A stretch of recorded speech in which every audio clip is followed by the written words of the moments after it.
بسم اللہ الرحمن الرحیم رحم اللہ من قرأ الفاتحہ۔ بسم اللہ الرحمن الرحیم۔ الحمد للہ رب العالمین الرحمن الرحیم مالک یوم الدین ایاک نعبد و ایاک نستعین اہدنا الصراط المستقیم صراط الذین انعمت علیہم غیر المغضوب علیہم ولا الضالین۔ لا حول ولا قوة الا باللہ العلی العظیم۔ اعوذ باللہ من الشیطان الرجیم۔ بسم اللہ الرحمن الرحیم۔ الحمد للہ رب العالمین حسبنا اللہ ونعم الوکیل نعم المولا ونعم النصیر والصلاة والسلام والتحیۃ والاکرام علی اشرف الانبیاء والمرسلین سیدنا و مولانا حبیب الہ العالمین ابی القاسم محمد اللہ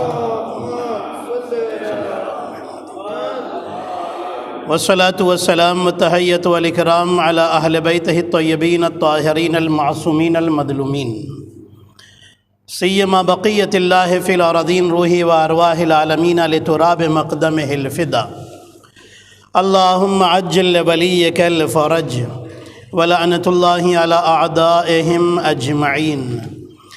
اما بعد فقد قال اللہ الحکیم بسم اللہ الرحمن الرحیم۔ بسم اللہ الرحمن الرحیم۔ انی جاعل فی الارض خلیفہ۔ صلوات پڑھیں محمد اور آل محمد پر۔ اللہم صلی علی محمد۔ الحمدللہ بفضل الہی و بتصدق محمد اور آل محمد علیہ السلام نبیوں کی بائیوگرافی کے حوالے سے، انبیاء کرام علیہ السلام کی بائیوگرافی کے حوالے سے یہ ہماری دوسری مجلس ہے۔ یوٹیوب پر جو مجالس کا سلسلہ چل رہا تھا، اس سال میں نے سوچا کہ اہل بیت کے جو وفادار کمپینینز تھے، اہل بیت کے جو مخلص اور سچے صحابی تھے، میں ان کے بارے میں باتیں کروں۔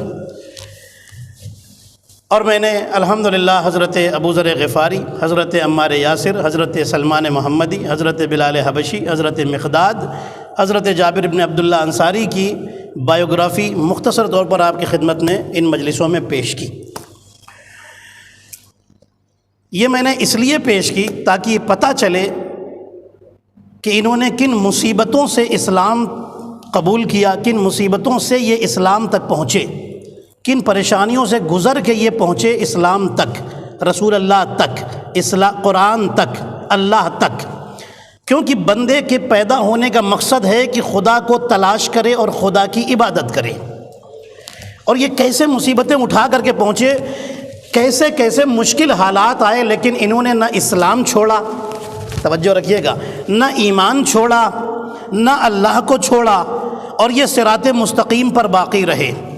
میں نے ان مجلسوں کے ذریعے سے یہ بات پہنچانے کی کوشش کی کہ جو ہمارے اوپر ایک ایلیگیشن لگایا جاتا ہے، تہمت لگائی جاتی ہے، الزام لگایا جاتا ہے کہ یہ شیعہ صحابیوں کے خلاف ہیں۔ ہم صحابیوں کے خلاف بالکل نہیں ہیں۔ جو اہل بیت کے وفادار تھے، ہم ان کے وفادار ہیں۔ صلوات پڑھیں محمد اور آل محمد پر۔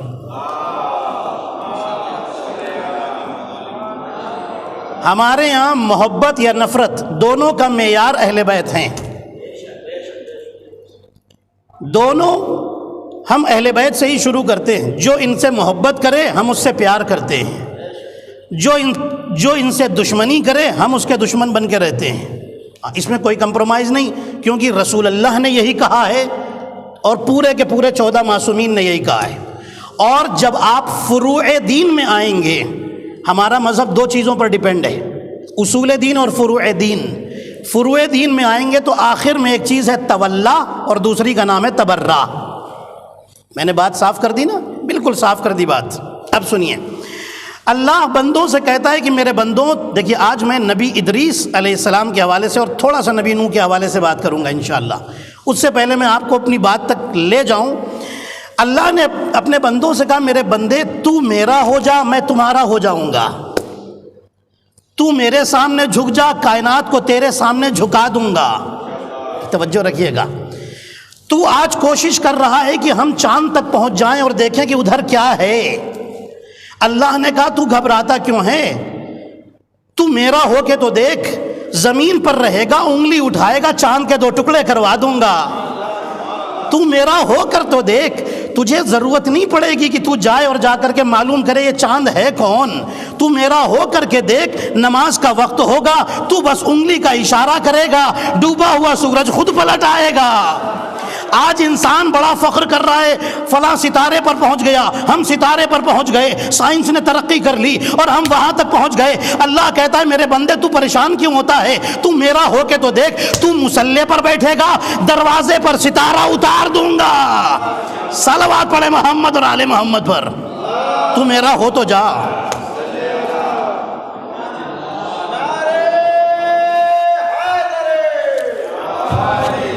دیکھیے مجلس ہے تو ظاہر سی بات ہے، مجلس تو مجلس کے طریقے سے ہوگی، ہے نا۔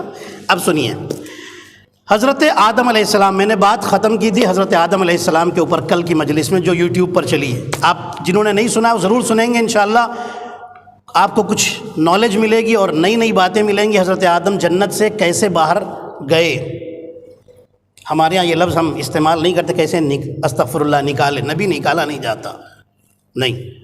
ہم نبی کے بارے میں جب بات کرتے ہیں بڑی رسپیکٹ کے ساتھ بات کرتے ہیں، واجب ہے ہمارے لیے۔ کیسے نبی آدم جنت سے باہر گئے، کیسے شیطان اندر گیا، کیسے شیطان نکالا گیا، یہ ساری باتیں اس کے اندر ہیں اور آپ سنیں گے تو انشاءاللہ جب نبی آدم زمین پر آئے تو کیا ہوا، یہ ساری چیزیں اس تقریر میں ہیں۔ انشاءاللہ کل کی تقریر اگر آپ سنیں گے تو آپ کے علم میں ضرور اضافہ ہوگا۔ حضرت آدم علیہ السلام کے ایک بیٹے ہوئے جن کا نام تھا، دیکھیے، حابیل مار دیے گئے۔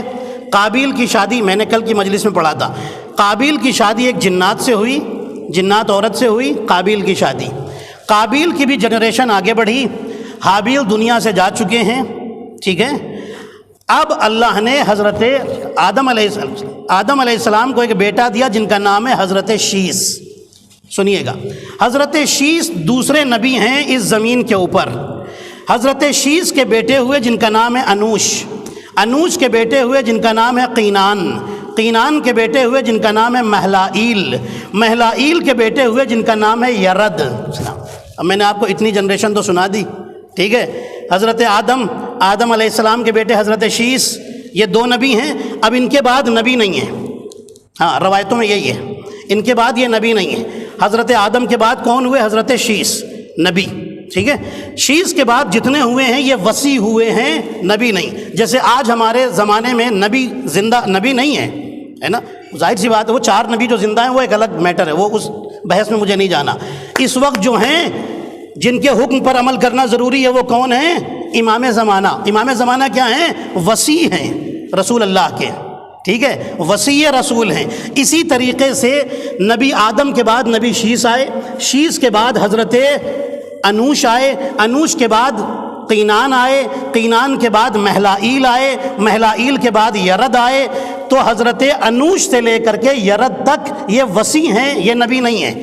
اب شیس کے بعد یہاں تک 514 یا 530 سال ہو چکے ہیں، حضرت شیس سے حضرت یرد تک۔ اب اللہ نے ایک نبی کو بھیجا جو حضرت یرد کے بیٹے ہیں، ان کا نام ہے حضرت ادریس نبی۔ اب پہنچ گئے آپ نے حضرت ادریس کا نام تو بہت سنا ہے نا۔ حضرت ادریس اس دنیا میں تشریف لائے۔ اب یہ نبی مرسل ہیں، یہ وہ نبی ہیں جو نبی بھی ہیں رسول بھی ہیں، حضرت ادریس علیہ السلام، ٹھیک ہے۔ تو حضرت شیس کے بعد اب پھر نبی آئے ہیں، ان کا نام ہے حضرت ادریس۔ حضرت دیکھیے، زمین کبھی بھی اللہ کی حجت سے خالی نہیں رہ سکتی۔ اللہ کی حجت کا مطلب اللہ کے ایک ریپریزنٹیٹیو، اللہ کا ایک ریپریزنٹیٹیو ضرور رہے گا۔ تو یہ جتنے بھی تھے، حضرت انوش، حضرت قینان، یہ سب اللہ کے ریپریزنٹیٹیو تھے، اس لیے کہ یہ خود سے نہیں بنے تھے۔ ہمارے یہاں سقیفہ کا سسٹم ہی نہیں ہے، توجہ رکھیے گا۔ ظاہر سی بات ہے، ہسٹری بھی چلے گی تو مجلس کی صورت میں ہوگی، ہے نا۔ ثقیفہ کا سسٹم ہی نہیں ہے، تو ظاہر سی بات ہے کہ جیسے رسول بتا کر گئے تھے میرے بعد علی ہوں گے، علی بتا کر گئے تھے میرے بعد حسن ہوں گے، حسن بتا کر گئے تھے میرے بعد حسین ہوں گے، اسی طریقے سے ان میں سے ایک دوسرا بتاتا ہوا جا رہا ہے میرے بعد یہ ہوں گے، میرے بعد یہ ہوں گے، میرے بعد یہ ہوں گے۔ اب حضرت ادریس علیہ السلام اس دنیا میں تشریف لائے۔ حضرت ادریس علیہ السلام جوانی کا زمانہ آیا۔ حضرت ادریس علیہ السلام نے جو کام شروع کیے ہیں وہ اس سے پہلے نہیں تھے۔ حضرت ادریس کے زمانے تک لوگ کپڑے نہیں پہنتے تھے بلکہ جانور کی کھال کو اپنے بدن پر لپیٹتے تھے، ٹھیک ہے، جتنے بھی انسان تھے، ابھی کپڑے کا رواج نہیں تھا۔ حضرت ادریس نے کپڑا بنانا، کپڑا بننا اور کپڑا سینا یہ سکھایا ہے اللہ کے حکم سے، اللہ کے علم سے دنیا کو، پہلا کام۔ دوسرا کام، پین سے لکھنے کا کوئی رواج نہیں تھا، حضرت قلم جسے کہتے ہیں، قلم سے لکھنے کا رواج حضرت ادریس نے شروع کیا، یہاں سے شروع ہوا پہلی بار۔ ویپنز، جب جنگیں لڑائیاں ہوتی تھی، ظاہر ہے اس ٹائم پر، یہ ٹائم ایسا ہے کہ قابیل کی جنریشن چل رہی ہے، قابیل کی جنریشن میں بہت سارے لوگ آ چکے ہیں، بہت سارے پیدا ہو چکے ہیں، اور ادھر حضرت شیس کی اولاد، سنیے گا، دو جنریشن چل رہی ہیں ساتھ ساتھ، ایک قابیل کی جنریشن چل رہی ہے، دوسری حضرت شیس کی جنریشن چل رہی ہے، دونوں میں لوگ ہیں، بعد میں یہ آپس میں مل گئے اور شادیاں کی اور غلط کام بھی آپس میں ہونے لگے، تو بہرحال وہ ساری باتیں الگ ہیں، الگ ایک میٹر ہے۔ اب سنیے گا، جنگ ہو رہی ہے، قابیل کے جو اولاد والے ہیں وہ اکثر یہ جو اچھے لوگ ہیں ان کے ساتھ جنگیں کرتے ہیں، تو نبی ادریس کے زمانے میں ہتھیار، اسلحہ بننا شروع ہوا۔ پہلی بار اسلحہ اپنے آپ کو بچانے کے لیے، ڈیفینڈ کرنے کے لیے حضرت ادریس نے بنایا اور لوگوں کو سکھایا، یہ روایتوں میں لکھا ہے حضرت ادریس علیہ السلام نے، ٹھیک ہے۔ حضرت ادریس علیہ السلام کے اوپر آسمان سے کچھ صحیفے اترتے تھے، یہ صحیفے سیکھتے تھے اور لوگوں کو سکھاتے تھے۔ ان کا نام ادریس اس لیے ہے کیونکہ ادریس بنا ہے درس سے، درس کا مطلب ہوتا ہے لیسن پڑھانا، لیسن یا پڑھانا، ٹھیک ہے، تدریس کا مطلب ہوتا ہے پڑھانا، درس کا مطلب ہوتا ہے لیسن، ٹھیک ہے۔ نبی ادریس چونکہ اللہ کے بارے میں لوگوں کو پڑھاتے تھے اس لیے ان کا نام ادریس پڑ گیا، ورنہ ان کا اصلی نام ہے اخنوخ، ٹھیک ہے، اخنوخ ان کا اصلی نام ہے، ان کا نام پڑ گیا ادریس۔ حضرت ادریس، اب سنیے یہاں سے، حضرت ادریس علیہ السلام کے زمانے میں ایک بادشاہ ہے، بڑا ظالم بادشاہ ہے۔ ایک دن یہ بادشاہ سیر کرتا ہوا ایک جگہ پر پہنچا، دیکھیے آپ کو ٹائم کا انشاءاللہ اندازہ بھی نہیں ہوگا، یہ تاریخ ہسٹری شروع ہو رہی ہے۔ یہ بادشاہ سیر کرتا ہوا ایک خوبصورت زمین پر پہنچا، بہترین گارڈن، بہت اچھی زمین تھی۔ بادشاہ نے دیکھا، بادشاہ کی نیت اس زمین پر خراب ہو گئی۔ بادشاہ نے لوگوں کو بلایا اور کہا مجھے یہ زمین خریدنی ہے، بہت بڑی زمین تھی، کئی ایکڑ میں زمین تھی۔ اس نے لوگوں کو بلایا، پوچھا کس کی زمین ہے؟ لوگوں نے بتایا کہ ایک مومن ہے، اس شہر میں رہتا ہے، یہ اس کی زمین ہے۔ بادشاہ کہتا ہے کہ اس کو بلاؤ۔ جب بلایا گیا تو بادشاہ کہتا ہے مجھے یہ زمین خریدنی ہے اور مجھے اپنی حکومت کا کیپٹل یہاں بسانا ہے، یہ مجھے بیچ دو۔ کہنے لگا نہیں، میں نہیں بیچ سکتا۔ وہ مومن کہتا ہے کہ بھائی اس کی آمدنی سے میری فیملی، میرا پورا خاندان، پورا قبیلہ اسی سے پلتا ہے، میں تمہیں کیوں بیچ دوں بھائی، میری زمین ہے، نہیں بیچنا چاہتا۔ وہ کہتا ہے کہ کیوں نہیں بیچنا چاہتے، اس کو دھمکیاں دیتا ہے۔ مومن ڈرتا ورتا نہیں ہے، مومن چلا جاتا ہے۔ یہ مومن اپنے گھر گیا، بادشاہ غصے میں اپنے محل میں آیا۔ بادشاہ کی بیوی پوچھتی ہے کیا بات ہے، بہت اپسیٹ ہو، پریشان ہو؟ کہنے لگا کہ ایک گرین لینڈ دیکھا ہے میں نے، بڑا خوبصورت ٹکڑا دیکھا ہے زمین کا، میں چاہتا ہوں خریدوں لیکن اس کا مالک تیار نہیں ہوتا۔ بیوی کہتی ہے کہ کوئی پریشانی کی بات نہیں ہے، میں ابھی اس کا انتظام کرتی ہوں، تم میرے اوپر چھوڑ دو۔ بیوی اپنے مائکے گئی، مائکے کے 40، یعنی جو اپنا اس کا گھر تھا، باپ کا گھر، اس کا قبیلہ بڑا تھا، اس نے وہاں سے 40 لوگوں کو تیار کیا۔ 40 لوگ آئیں اور بادشاہ کے سامنے گواہی دے دیں کہ یہ مومن بادشاہ کے خلاف ہے اور بادشاہ کے اگینسٹ کانسپریسی کرتا ہے اور بادشاہ کے ریلیجن کو چھوڑ دیا ہے۔ بس یہ ایک ریزن بنے گا تاکہ اس مومن کو قتل کر دیا جائے۔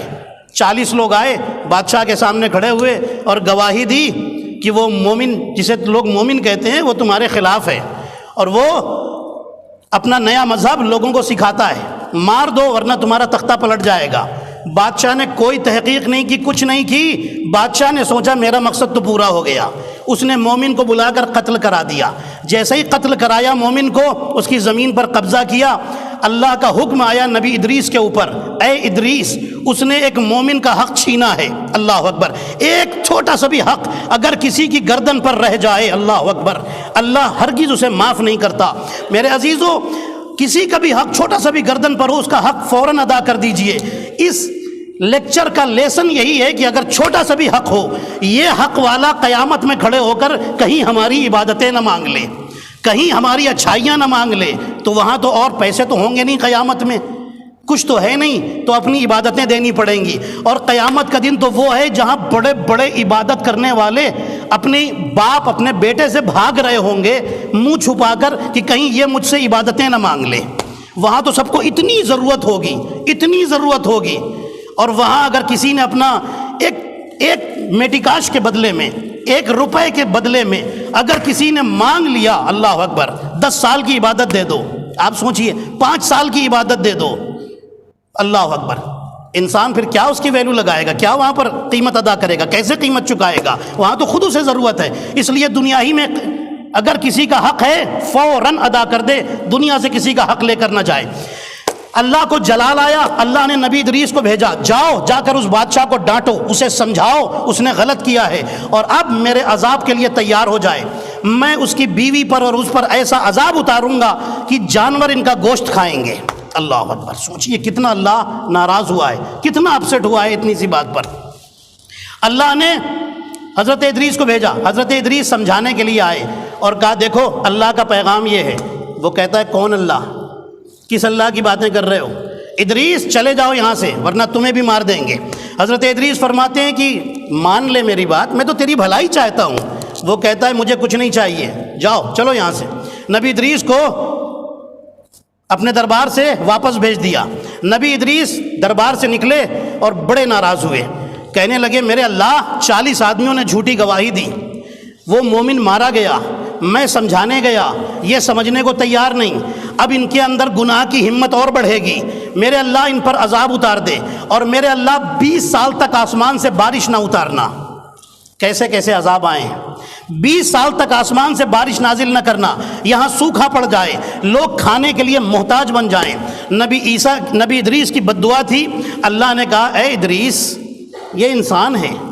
ادریس نے کہا میرے اللہ انہوں نے میرا دل بڑا دکھایا ہے، میں سمجھا کے تھک گیا ہوں، یہ مانتے نہیں ہیں، بادشاہ ظالم ہے، وہ 40 آرام سے گھوم رہے ہیں جنہوں نے جھوٹی گواہی دی تھی، پروردگار انہیں سبق سکھا دے۔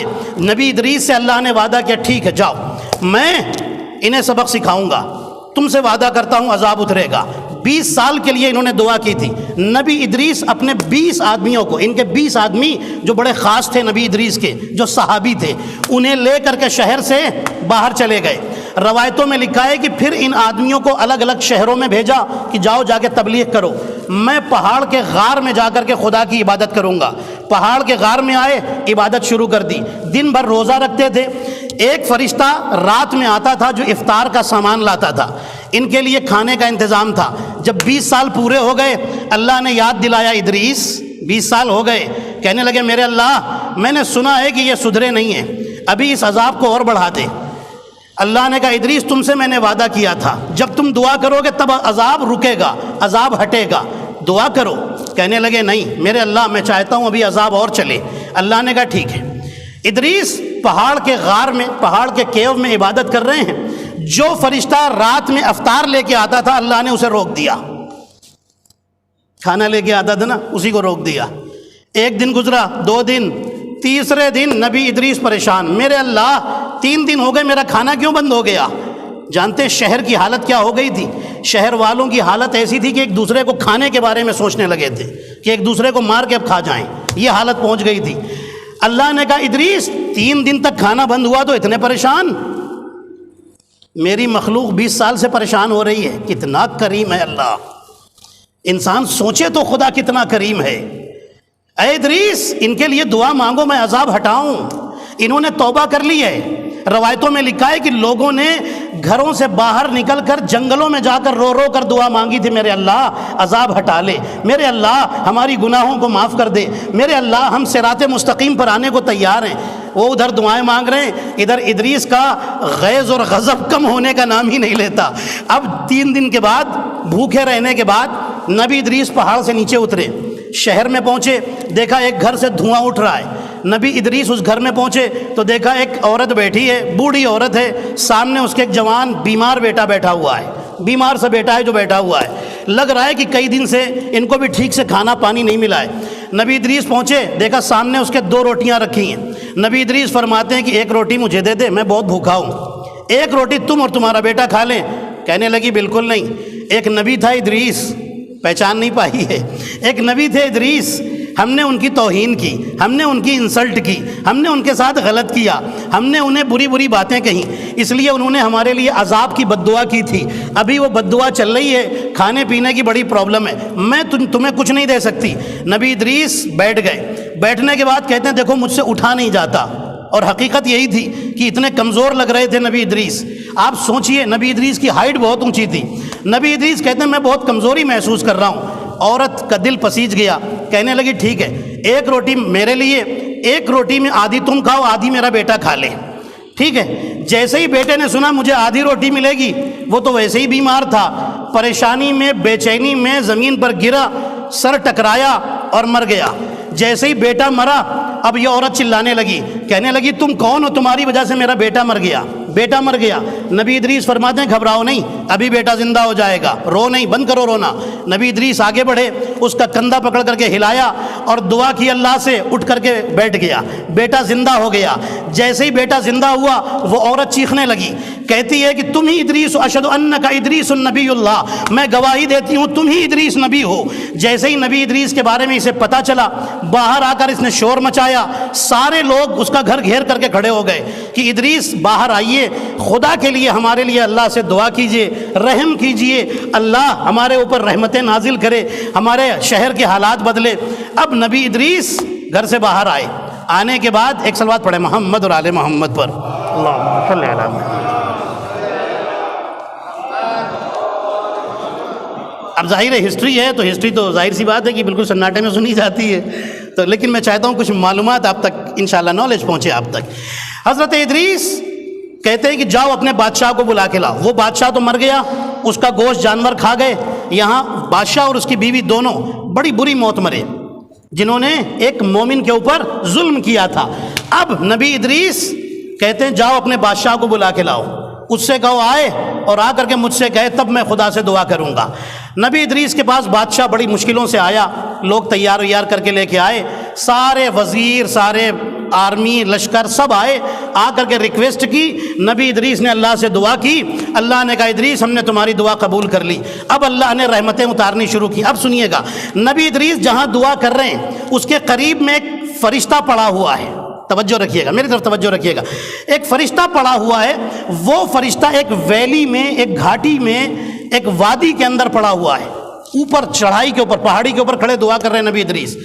وہ فرشتہ آتا ہے، وہ فرشتہ نبی ادریس کو آواز دیتا ہے اور کہتا ہے ادریس کیا آپ میری مدد کریں گے؟ اللہ نے میرے بالوں پر جلا کر کے پھینک دیا ہے، اللہ مجھ سے ناراض ہوا تھا، میری کوئی ایسی بات تھی جو اللہ کو پسند نہیں آئی تھی، وہ ناراض ہوا تھا، مجھے یہاں بھیج دیا تھا۔ اب میں فضائل پر آ رہا ہوں لیکن ہسٹری ابھی ہے، ابھی ہسٹری بس آخری الفاظ ہیں اس ہسٹری کے، اور پھر میں حضرت نوح پہ آؤں گا۔ کہتا ہے کہ اے ادریس مجھے آپ بالوں پر دلا دیجئے تاکہ میں اڑ سکوں، میرے پر جلا دیے گئے ہیں، میں یہاں پڑا ہوا ہوں۔ حضرت ادریس کہتے ہیں بالکل ملے گا، میں اللہ سے دعا کرتا ہوں۔ ادریس نے دعا کی، اس کے بالوں پر نکلنا شروع ہو گئے، جب اس کے بالوں پر نکلے اڑتا ہوا نبی ادریس کے پاس آیا، کہتا ہے ادریس آپ نے بڑا احسان کیا ہے، اگر کہیے تو کچھ خدمت کروں۔ نبی ادریس کہتے ہیں تمہارے اوپر جو احسان کیا ہے اس کے بدلے میں میرا ایک کام کر دو۔ نبی ادریس پوچھتے ہیں، کہتے ہیں کہ میرا ایک کام کر دو۔ وہ کہتا ہے کیا کام کرنا ہے، کیا چاہیے آپ کو؟ وہ کہتے ہیں کیا کام ہے تمہارا؟ فرشتہ کہتا ہے کہ اے ادریس آپ کو کیا چاہیے؟ حضرت ادریس فرماتے ہیں بس ایک بار، ایک صلوات پڑھ لیں محمد اور آل محمد پر، اللہم صلی اللہ علیہ وسلم۔ حضرت ادریس فرماتے ہیں کہ میرا کام یہ ہے، تمہیں تو بالوں پر مل گئے، مجھے بھی کچھ چاہیے۔ کیا چاہیے؟ مجھے اپنے پروں پر اٹھا کر کے آسمان پہ لے چلو، میں ملک الموت کو دیکھنا چاہتا ہوں۔ اس نے کہا کوئی بات نہیں، چلیے۔ ادریس کو اٹھایا۔ اب سنیے، یہیں سے ادریس آسمان پہ گئے ہیں۔ ادریس کی ایج 100 سال سے اوپر ہو چکی ہے، حضرت ادریس کو لے کر کے آسمان پر آیا. جیسے ہی چوتھے آسمان پر پہنچا سامنے دیکھا ملک الموت کھڑے ہوئے ہیں. جیسے ہی ملک الموت کی نظر ادریس پر پڑی حیرانی سے دیکھنے لگے. حضرت ادریس نے پوچھا تم حیرت میں کیوں؟ فرشتے نے بتایا یہی ملک الموت ہے. ملک الموت کہتے ہیں مجھے حیرانی اس بات کی ہے کہ اللہ نے آج ہی کہا تھا کہ ادریس کی روح چوتھے آسمان پر نکال لینا. میں سوچ رہا تھا وہ تو زمین پر ہیں, وہ یہاں کہاں آنے والے, اور آپ یہاں پہنچ گئے. اللہ اکبر. کہتا ہے مجھے حکم ہے آپ کی روح نکال لوں. حضرت ادریس فرماتے ہیں کہ اللہ کا حکم ہے تو بالکل پورا کرو, لیکن میں اللہ سے دعا کروں گا کہ اللہ مجھے پھر زندگی دے. اتنی بات ہو گئی, ملک الموت آگے بڑھے, روح نکال لی. حضرت ادریس چوتھے آسمان کے اوپر زمین پر لیٹ گئے, زمین پر گر گئے. اب پھر چونکہ دعا کی تھی, نبی کی دعا تھی, اللہ نے پھر سے زندگی دی. پھر اٹھ کر بیٹھے, دیکھا وہ فرشتہ جسے پر دیا تھا وہ بازو میں کھڑا ہوا ہے, وہیں پر کھڑا ہوا ہے. ایک صلوات پڑھ لینا. اللہم صلی علی. انشاءاللہ کل سے مائک کا اچھا انتظام ہو جائے گا. ایک صلوات اور پڑھ لیں عظمت محمد اور آل محمد پر. اللہم صلی علی محمد. اب حضرت ادریس علیہ السلام اللہ سے دعا کرتے میرے اللہ مجھے جنت کی سیر کرا دے. اب سنیے گا, میں اس سے پہلے ایک جملہ کہہ دوں. حضرت ادریس, میں یہاں پہ تھوڑا روک رہا ہوں آپ کو. حضرت ادریس نے کیا کہا فرشتے سے؟ فرشتے کو پر دیے تھے نا, تو کیا مانگا؟ بدلہ مانگ لیا. نہیں ابھی بھی آپ نہیں آئے, ابھی اس ہسٹری میں آپ کو لے جاؤں گا, تھوڑا سا ایک جملہ اور سنانا ہے, لیکن آپ فضائل پر تو آ جائیے نا. پر دیا تھا, بدلہ مانگ لیا, مجھے آسمان پر لے چلو, آسمان پر لے چلو. توجہ رکھیے گا, یہ فرشتے کو پر ملے ادریس کے سامنے. کیسے ملے؟ اس نے ادریس کے بدن کو ٹچ نہیں کیا تھا, مس نہیں کیا تھا. ادریس کو دعا مانگنی پڑی اور پھر پر ملے تھے. ارے ادریس وہ ہیں جب تک دعا نہ کریں فرشتے کو پر نہیں دلا سکتے. اور وہ میرا حسین ہے, حسین کے جھولے کو چھوتا ہے اور فطر اس کو پر مل جاتا ہے. توجہ کیا آپ نے عزیزان محترم؟ حسین نے دعا نہیں کی تھی, حسین نے دعا نہیں کی ہے, حسین کے بدن سے ٹچ نہیں ہوا ہے, حسین کے جھولے سے ٹچ ہوا ہے اور مل گئے بالوں پر. یہ میرے حسین کا کمال ہے عزیزان محترم. ادریس علیہ السلام جنت کے پاس پہنچ چکے ہیں. میرے اللہ مجھے جنت کی سیر کرا دے. اللہ نے کہا ٹھیک ہے, فرشتے کو حکم دیا لے جاؤ جنت کی سیر کرا دو. جنتوں کی سیر کر رہے ہیں حضرت ادریس. جیسے ہی جنت میں داخل ہوئے فرشتے نے کہا سیر کر لی, چلیے. اب اللہ سے دعا کرتے میرے اللہ یہاں سے جانے کا دل نہیں چاہتا. ظاہر سی بات ہے جو جنت میں پہنچ جائے اس کا جنت سے باہر جانے کا دل تو نہیں چاہے گا, ہے نا. میرے اللہ میرا دل چاہتا ہے مجھے یہیں پر چھوڑ دے. اللہ نے دعا قبول کر لی. فرشتے سے کہا فرشتے تو جا ادریس کو یہیں پر چھوڑ دے. توجہ رکھیے گا, فرشتہ چلا گیا, ادریس رہ گئے. ادریس نے میں ایک لفظ بڑے سنبھل کے کہہ رہا ہوں, حضرت ادریس علیہ السلام نے موقع کا فائدہ اٹھا لیا. جنت میں پہنچے تھے نا, نہیں اکیلے حضرت ادریس تھوڑی نا جنت میں گئے ہیں. ارے تاریخ آگے بڑھی, زمانہ آگے بڑھا, ہسٹری آگے بڑھی, ہمارے رسول تک کا زمانہ آیا. رسول معراج پر گئے, جبریل ہمارے نبی کو جنت میں لے کر گئے. یا رسول اللہ یہ جنت ہے. نبی نے دیکھا, چلو جبرائیل, باہر آ گئے, جنت کے باہر آ گئے. میں کہوں گا یا رسول اللہ موقع اچھا تھا, ادریس رکے تھے, آپ بھی رک جاتے. دنیا میں ہے کیا, یہاں برا کہنے والے ہیں, بازو میں بیٹھ کر شک کرنے والے ہیں. کیا سن رہے ہیں عزیزان محترم؟ یہاں تو بازو میں بیٹھ کر شک کرنے والے ہیں, یہاں آپ پر ہذیان کی تہمت لگانے والے ہیں, یہاں آپ پر شک کرنے والے ہیں, الزام لگانے والے ہیں. وہیں رک جاتے حضرت ادریس کی طرح تو نبی آواز دیں گے میں کیوں رکوں. ادریس تو اس لیے رک گئے تھے کیونکہ ادریس نے پہلے کبھی جنت دیکھی نہیں تھی. کیا سنا عزیزان محترم؟ میں محمد مصطفیٰ ہوں, مجھے کیا ضرورت ہے, میں تو آیا ہی وہیں سے ہوں, میں تو آیا ہی وہیں سے ہوں. میں محمد ہوں, میں جہاں قدم رکھ دوں وہ جگہ جنت بن جاتی ہے. میں منبر پر آؤں تو جنت, میں مصلی پر جاؤں تو جنت, میں میدان میں جاؤں تو جنت, میں مکان میں رہوں تو جنت. تو سنو, میں جہاں تھوڑی دیر رک جاؤں جب وہ جنت ہے, تو میں جس ابو طالب کی گود میں پل کر جوان ہوا ہوں وہ ابو طالب کی گود جنت کیوں نہیں ہوگی؟ صلوات پڑھے محمد اور آل محمد پر۔ توجہ کیا آپ نے؟ جس ابو طالب کی گود میں پل کر،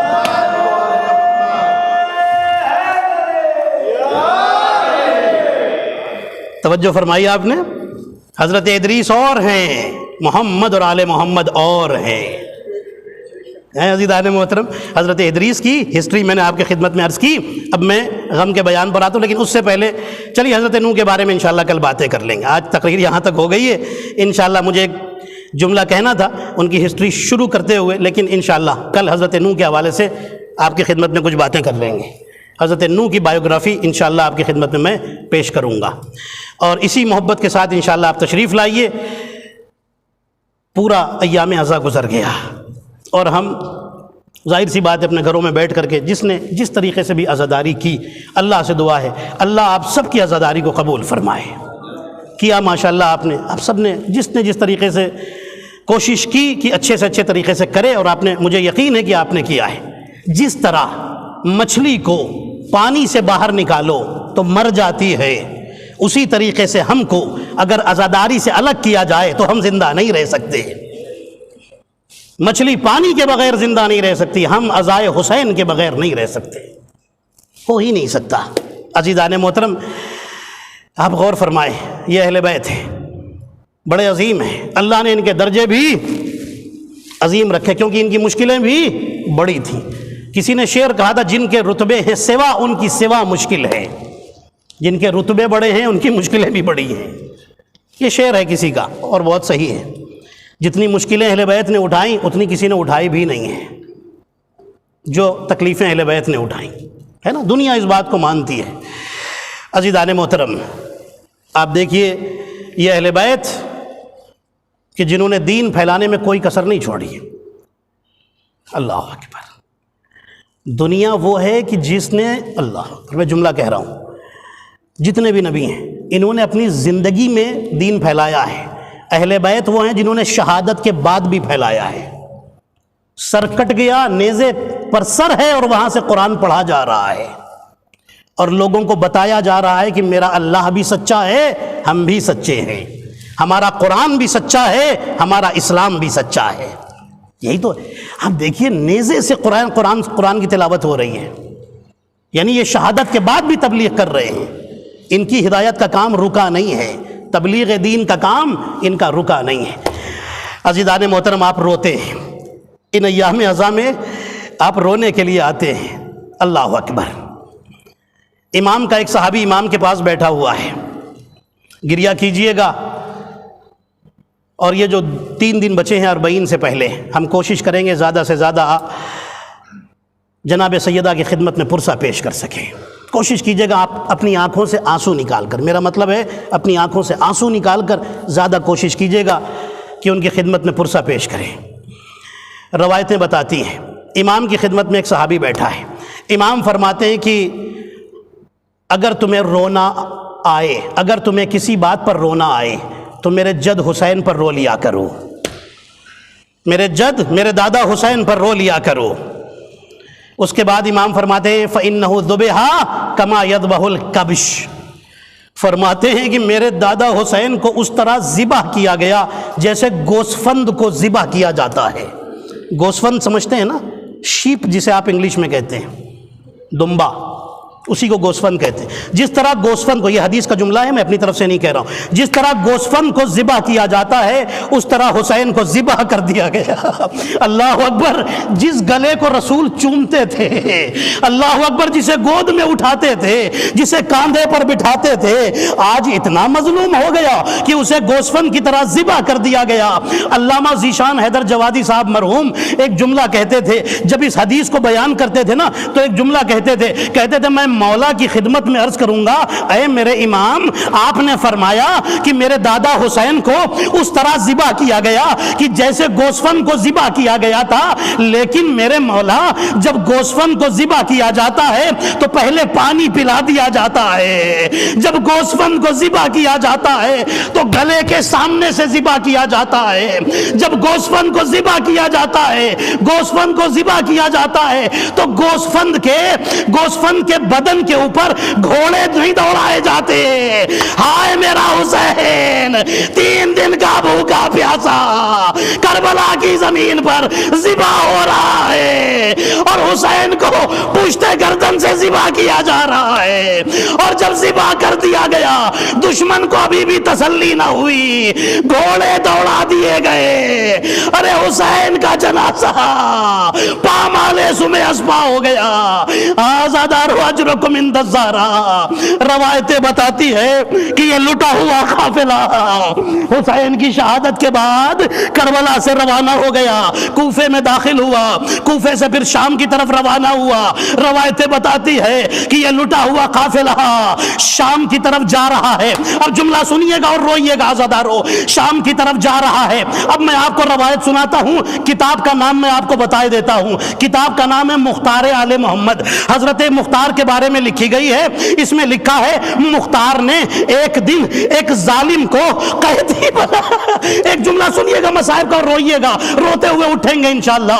آزادارو مختار نے ایک ظالم کو گرفتار کر کے بلایا اور جب وہ ظالم آ کر کھڑا ہوا, اس کا نام ہے حارث, اس کا نام ہے حارث. مختار نے پوچھا اے ملعون کربلا میں تو نے کیا کیا تھا؟ میں تجھے مارنے سے پہلے تیری زبان سے اقرار کروانا چاہتا ہوں, بتا تیرا ظلم کیا تھا؟ کہنے لگا اے مختار میں نے کسی پر تیر نہیں چلایا, میں نے کسی کو پتھر نہیں مارا, میں نے کسی کا سر نہیں کاٹا, میں نے کسی پر ظلم نہیں کیا. مختار پوچھتے ہیں پھر تو کیا کر رہا تھا؟ کہنے لگا ہاں اب میں تجھے بتاتا ہوں. مختار اگر تم پوچھتے ہو کہ میں نے کیا کیا تب میں تمہیں بتاتا ہوں, سنو. جب یہ قافلہ لٹا ہوا قافلہ شام جا رہا تھا, ایک جگہ پر قافلہ رکا ہوا تھا. شمر نے مجھ سے سوال کیا اے حارث یہ بتا کہ تو نے کوئی ظلم کیا کربلا میں؟ میں نے کہا میں نے کچھ نہیں کیا. شمر نے کہا اگر کچھ نہیں کیا تو یزید تجھے کوئی انعام نہیں دے گا. جملہ سنیے گا. حارث کہتا میں نے پوچھا اے شمر مجھے کیا کرنا چاہیے, مجھے کیا کرنا چاہیے؟ میں نے کتاب کا نام آپ کو بتایا ہے, میں ریفرنس دے چکا ہوں, میں کہاں سے پڑھ رہا ہوں. آزادارو بڑی اوتھینٹک کتاب ہے جس کا میں نے ریفرنس دیا ہے. حارث سے پوچھتے ہیں مختار کہ تو نے کیا کیا؟ کہتا ہے کہ میں نے کچھ نہیں کیا, اپنا واقعہ بتاتا ہے. شمر نے پوچھا کہ کیا تو نے کچھ کیا؟ کہتا میں نے کچھ نہیں کیا. شمر کہتا ہے تجھے یزید انعام نہیں دے گا. تو یہ حارث کہتا ہے مجھے انعام چاہیے, مجھے کیا کرنا پڑے گا؟ مجھے کیا کرنا پڑے گا؟ شمر کہتا ہے کہ سن, وہ تازیانہ اٹھا, وہ علی کی بیٹی زینب بیٹی ہے, جا کر ایک تازیانہ مار, ایک تازیانہ مار. میں گواہی دوں گا تو نے علی کی بیٹی کو تازیانہ مارا تھا, تجھے انعام مل جائے گا. حارث کہتا میں نے تازیانہ لیا, میں آگے بڑھا, میں نے زینب پر تازیانہ مارا, زینب کے سب ماتھے پہ آ کر تازیانہ لگا, سر سے خون بہنے لگا. زینب نے اپنے خون کو چلو میں لیا, اٹھ کر کھڑی ہوئی, اس نیزے کے پاس آئی جہاں عباس کا سر تھا, عباس کے سر کے پاس آ کر کہا عباس دیکھو تمہاری بہن پر کتنے ظلم.